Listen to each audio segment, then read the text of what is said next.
যেখান থেকে ভিডিওটা দেখতেছেন অবশ্যই পুরো ভিডিওটা দেখার পরে আপনার মন্তব্য কমেন্ট বক্সে কমেন্ট করে জানাবেন। যারা মূলত মাজরায় কাজ করে দেখেন তারা কত কষ্ট করা লাগে।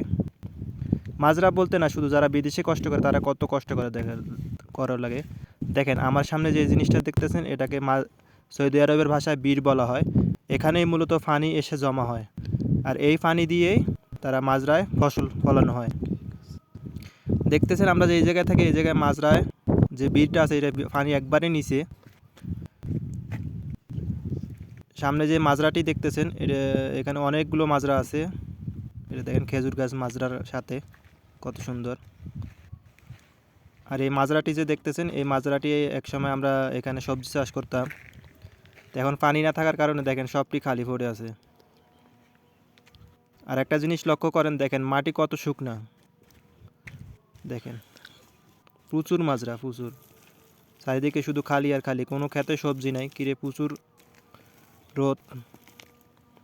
আর একটা জিনিস আপনারা লক্ষ্য করেন, দেখেন মাটি কত শুকনা। রোদের গরমে মাটি একবারে পাউডার, বাতাসের সাথে উঠতেছে মাটি। দেখেন মাটির যে একটা তস, এই তসটা নাই। তো যারা মাজরায় কাজ করে তারা অবশ্যই বুঝবে এই জিনিসটা, যে পানি না থাকলে মাজরার কাজের কোনো মূল্য নাই। পানি নাই তো ফসল নাই, ফসল নাই তো মাজরার কাজের কোনো মূল্য নাই। দেখেন আমরা নতুন একটা জায়গায় এই জন্য যাবো আজকে, সব কিছু গোছায় রাখছি, আপনাদেরকে দেখাইতেছি।